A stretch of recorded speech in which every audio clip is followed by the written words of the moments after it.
The expressed views of the podcast are views of the individuals and not the views of any organization or public safety agency. This podcast may contain violent or offensive language. Viewer discretion is advised. And if you are offended by what we say, you can get fucked. Enjoy the show. Thanks for listening. Welcome back. Tales from the Tailboard podcast here at Truck Company Radio, episode number 25, coming to you on the 29th day of August in the year 2021. Take two, because I didn't hit record the first time. Luckily, we didn't get very far. We didn't get very far at all, no. A couple seconds, and I realized that, hey, something wasn't right here. So, Chris rodeoed this weekend. How'd that go? It was fun. It was a lot of fun. Tiring. Did you win? They win you money? No money. No money? Mm-mm. Well, sometimes it's not about the destination as much as it is the journey. Junior high rodeo and high school rodeo is it's tough. And then it's our first year, so it's tough. Feeling for the groove? Yeah. Beautiful Fort Sumner, New Mexico.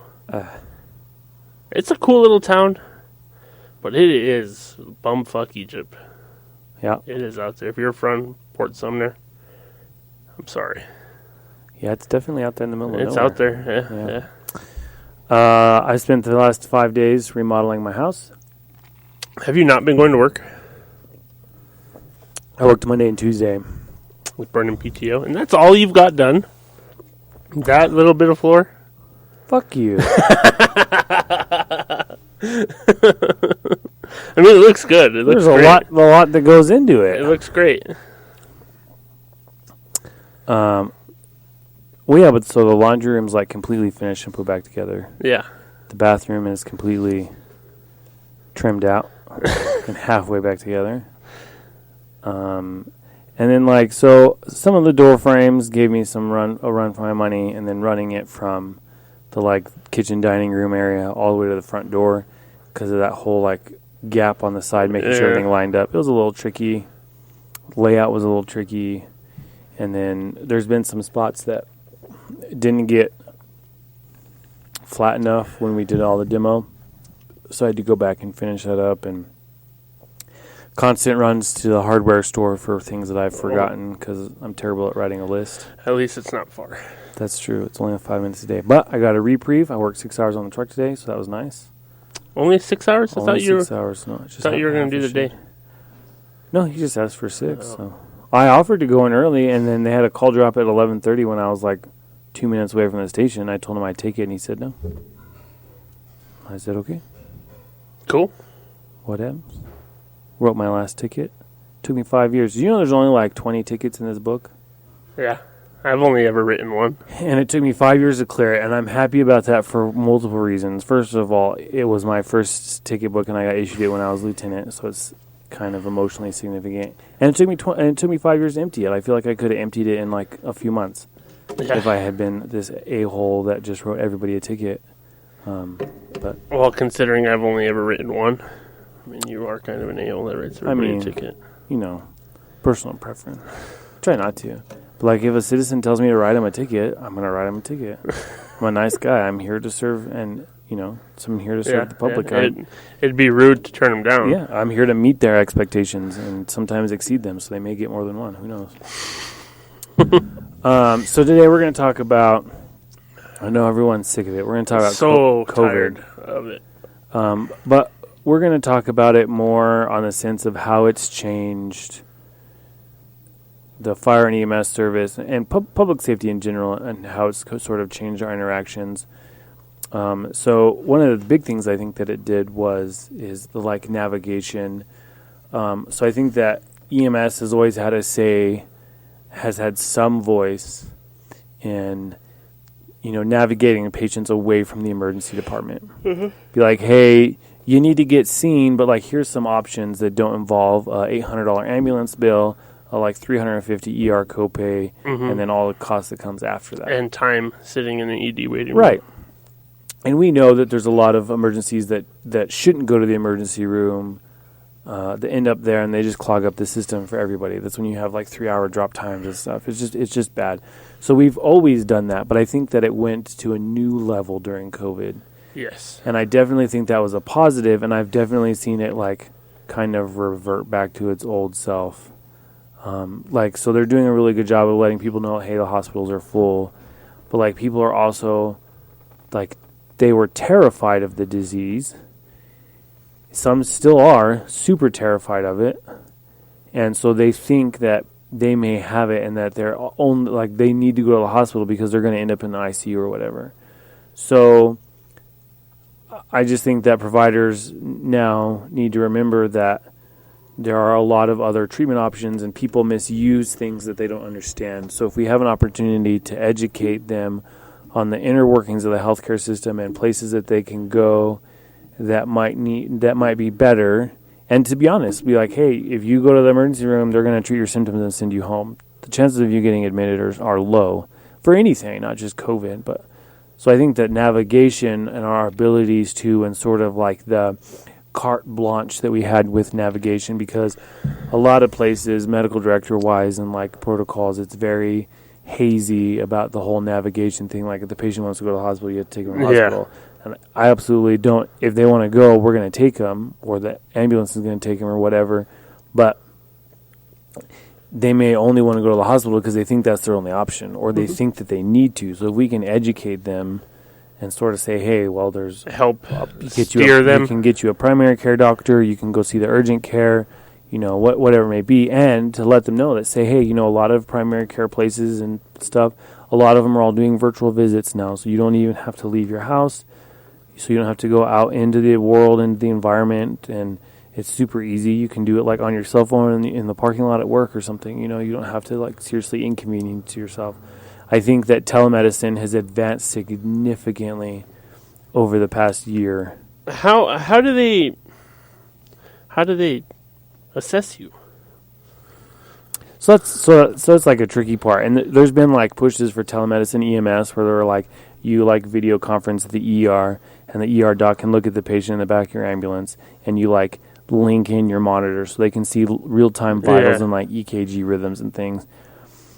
But so much of the assessment is like what you see and what they tell you, like palpation, auscultation, things like that. But like if you think about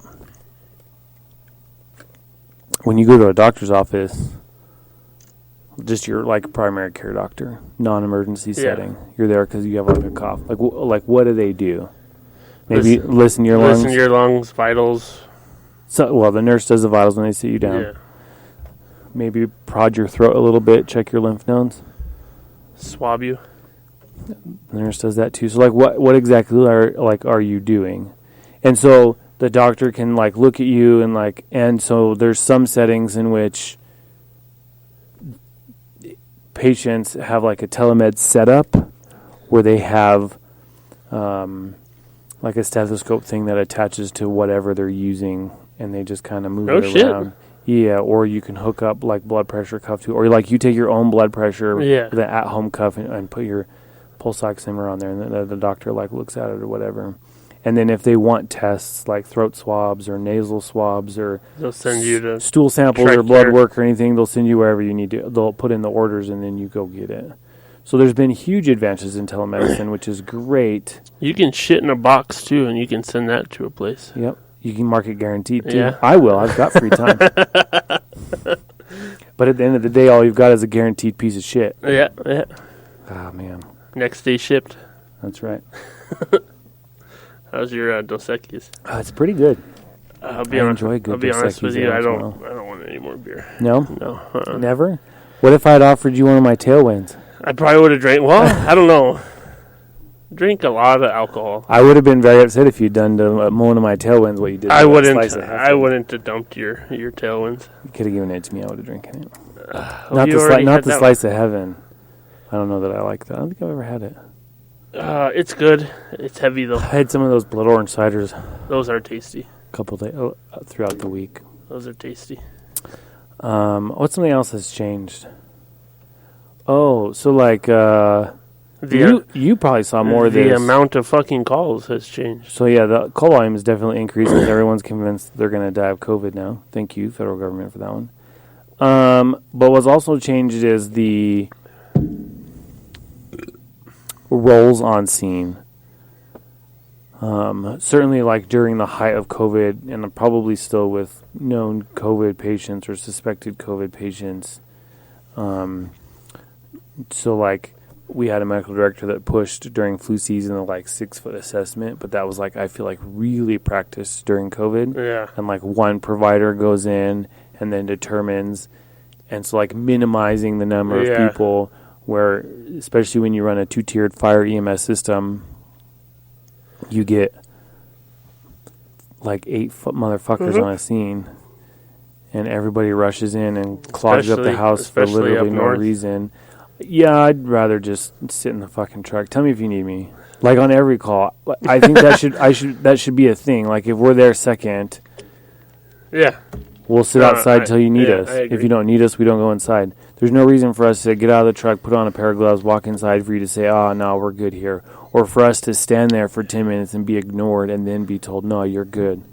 Cool, thanks. That happened to you today? No. Okay. No, it didn't. Not today. Just it happens a lot, and it's super frustrating. And it's frustrating for the patient because you're most of them are super embarrassed that they're calling an ambulance anyway, and they're already feeling vulnerable because of their illness, and then you bombard them with 8 motherfuckers who each do one task and then stand in the corner and stare at them the whole time.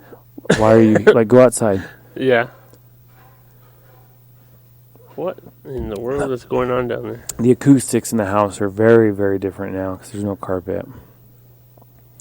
It's not as bad with most of the floors done. When it was all concrete, it was pretty rough. Yeah. But it's gotten a little better, but I don't foresee it ever going back, so we'll have to rethink our studio. Y'all going to do the upstairs, too, at some point, or are you going to recarpet the upstairs? I think we'll recarpet common areas. So, the 2 bedrooms and the loft and the staircase will probably get carpet. The bathrooms, our bedroom, and closet will probably get floors. Same one? Yeah, probably. Cool. Which will be nice that we don't link it all together because then I won't have to lay it the same direction. Yeah. I'll probably lay it the same direction anyway because that way if we ever did bring it upstairs from downstairs, it would be... It would look a little better. I would still need a transition piece because there would probably not be a way for me to link it all in without tearing up a lot of floor, but still. It wouldn't look as weird as if it was going a different direction. Why don't you have AC upstairs anymore? So, on the long list of things that I gotta do, some point in this last week while I've been home, the upstairs swamp cooler stopped functioning appropriately. So we just turned it off. Curiously enough, it's actually cooler in here off than when it was running. That's how bad it was. No shit. Yeah, it was pretty rough. You haven't looked at it? It's a swamp cooler. It's not... So this is how bad my water is. I have inline filters to help with scale. Yeah. And I have, it's literally like a sack of balls that I put in my swamp cooler to help with that. Like a bag of dicks. Yeah, but that filter is only good for 6-ish months. And then it fills up and water doesn't pass through anymore. So I think that's what happened. And then, so most likely that pump is seized also. Yeah, because it ran dry. Yeah. So I just got to go up there and fix it. And I have all the stuff to do it. It's just, there's just this mounting list. My backyard's a jungle. My front yard's got a bunch of indiscriminate plant growth. Yeah, HOA's going to come after you. Yeah, probably. There's a lot of other houses worse than mine, but I think they target me. So I think the guy catty-cornered to me that way calls and complains. But I'm also on the corner, so I think my house gets a lot more visibility. So we'll see what happens when I hoist up my black flag. Yeah? No quarter? No quarter. No surrender. What's something else that's changed because of COVID? Oh, shit. Masks. Yep, a lot of masks. Forced vaccinations. Not for us yet, but... Not for us yet. For me in the military. Yeah. The Pfizer vaccine's mandatory, which I got the first, I saw it go, well, as soon as they announced that it was going to happen, I went and got my first dose. I get my second dose next week. I mean, it sucks, but like, I have a ton of vaccines that were all mandated. So like, Hep B was required for school when I was growing up, so I had that already. But the Air Force or the military requires Hep A, so I had to get that one also. Didn't really get a choice. They just gave it to me.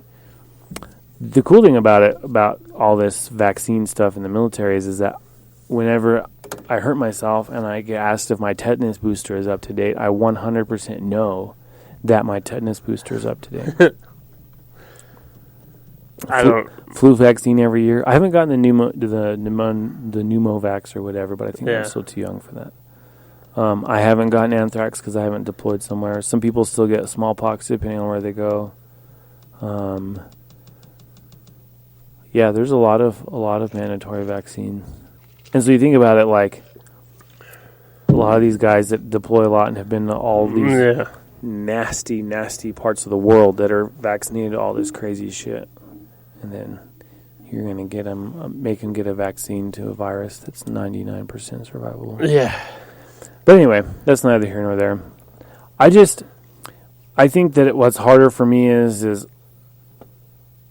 like I want people to be able to have choices and not just vaccine. It's America. Like you should be able to pray to whoever you want to, love whoever you want to. If you want to use an AK-47 with a short barrel and a pistol and a stock to guard your marijuana field that you and your boyfriend own, Tear it up. That's your choice. That's what you want to do. Have at it. It doesn't. It like It affects nobody. It's the same thing with people cutting their dicks off and stuff. Yeah, you cut your dick off. If that's what you want to do, just don't tell me that I should cut my dick off too. Look, if it's big, you should offer it up for somebody that's got a small one. I mean, that's just being thoughtful, in my opinion. Like, if I was to ever cut mine off, I'd offer it. I'd be like, hey, who wants the big old dick? Come get it, you know? Free to a good home. Don't need it anymore. Dick donor. I wonder if I can get that put on my driver's license. Yeah. This dick. That's right. This dick. List of organs member will donate. This dick.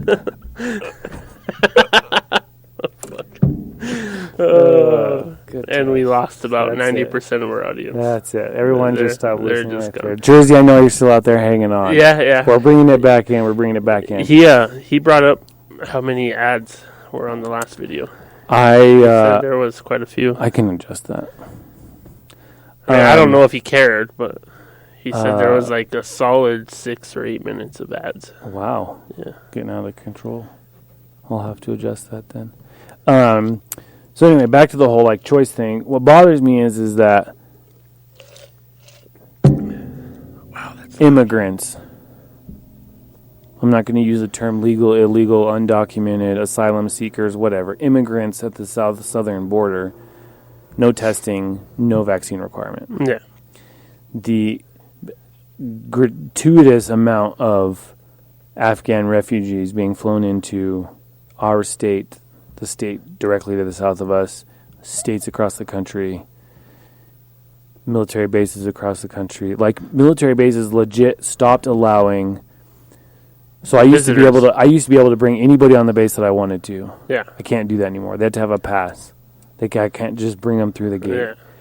And like they instituted like mass teleworking except for mission critical positions, like to protect the mission. And now we're bringing all these people on the military bases, no testing requirement, the vaccine's being offered, and they're being given $1,000 to spend.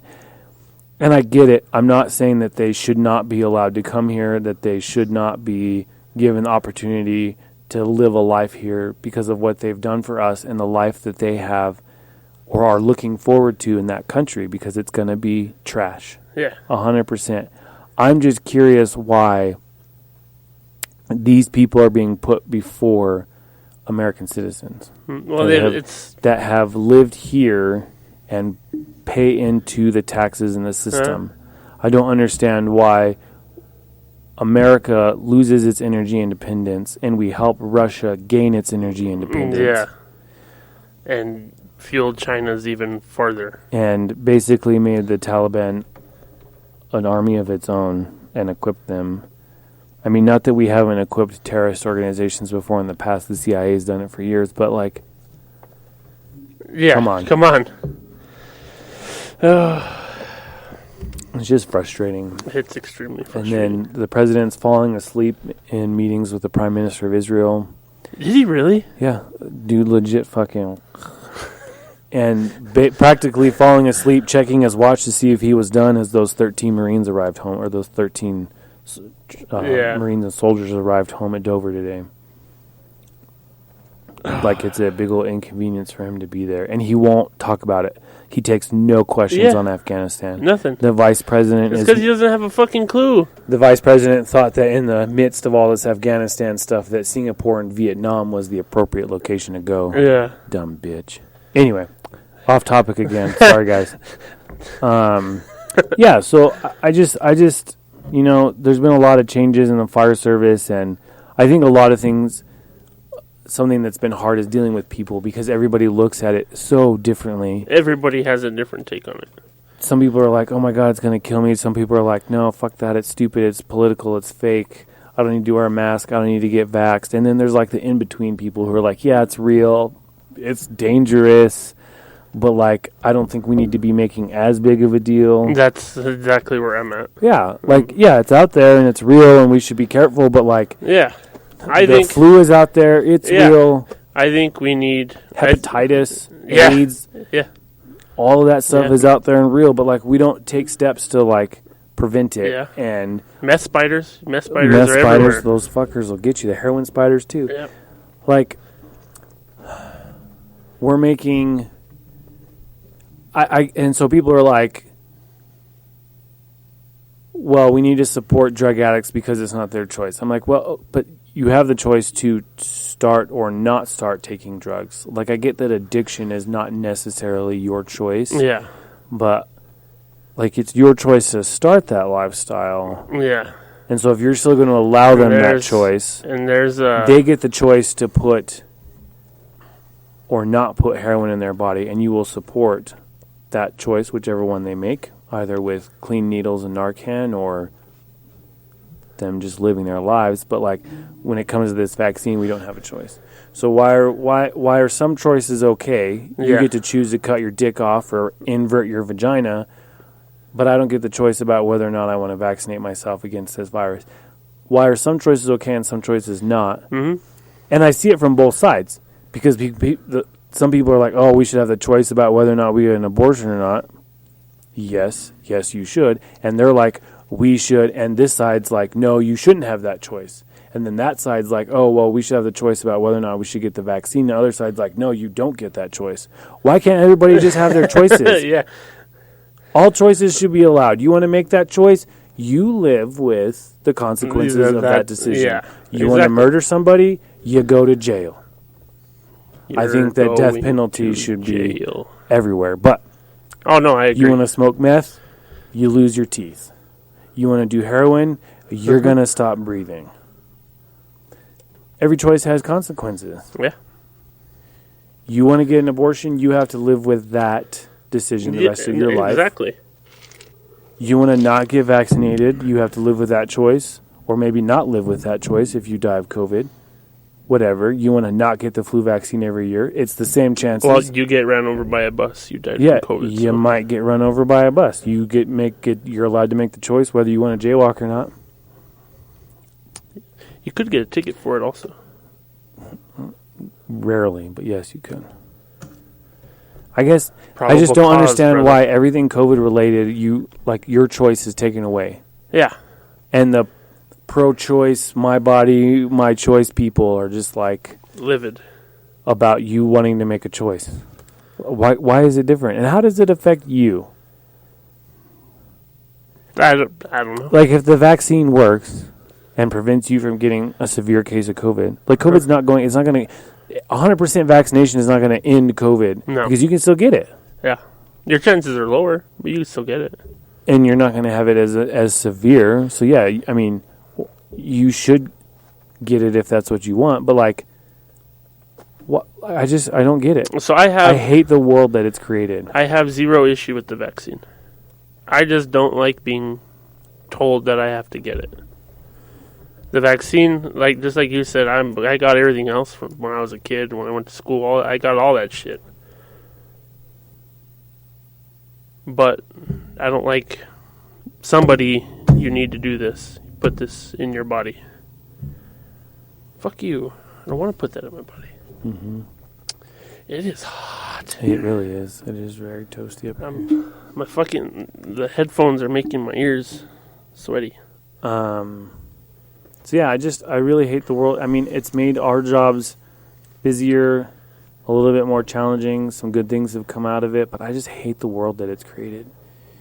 I just feel like there's just so much hate from all sides, and it opposition everywhere. It hurts, the level of hate, and everyone thinks that the cure to the hatred is just to spread their own brand of hatred, and it's disgusting. They're just spewing hate about coming up with hateful words to describe rednecks like Al-Qaeda and white ISIS and spreadnecks. I never heard spreadnecks. Yeah, and I'm like, okay, the lifestyle choices. Yeah. They want to be patriots. They're all for the country because their lifestyle or their views are different than yours. They're automatically bad, but then you shun them for having not seeing your views. You're literally doing the same thing. It's like reverse racism. Mm-hmm. So I spend a lot of time with those kind of people in very, very rural parts of the state, and there's never no masks. Just never any of that shit. All weekend in Fort Sumner, I didn't see not a single mask. Even the people at the gas station. Oh, COVID only gets you indoors. Well, even at the gas station. They have the sign up. Yeah. Why not? Yeah. The motherfucker wears it, he's protecting his Well, it's chin. just like all the signs that say not to carry your gun in that business. Oh, but they don't know one hurt him. For legal purposes, I do not carry my gun anywhere that I'm not supposed to. That's all I'm going to say about that. That's all I've got to say about that. That's all I've got to say about that. I must have drank me 13, 14 Dr. Peppers. That's a lot of Dr. Pepper. I did not drink any Dr. Pepper. It's Forrest Gump, you fucking I know. I got you. I'm just saying. That's a little, even for him, I got to go to the bathroom. I got to pee. Oh, good times. Movie quotes galore. Well, I ain't got nothing else. I think that you guys out there in the public safety world and just life in general, I think you guys are killing it. It's a rough time. We can get through this together. Just remember to spread love and happiness instead of hate. Don't fight hate with hate. Don't be a dick. Be safe. If you want to get the vaccine, get the vaccine. If you don't want to get the vaccine, don't get the fucking vaccine. Yeah. You want to carry a gun into a store that tells you not to carry a gun into it, carry a gun in the store that's not going to... It's a misdemeanor. Fuck them. For legal purposes, I don't do that. Fuggem. That's right. Fuck them. Have a safe week and lead unto others. Peace.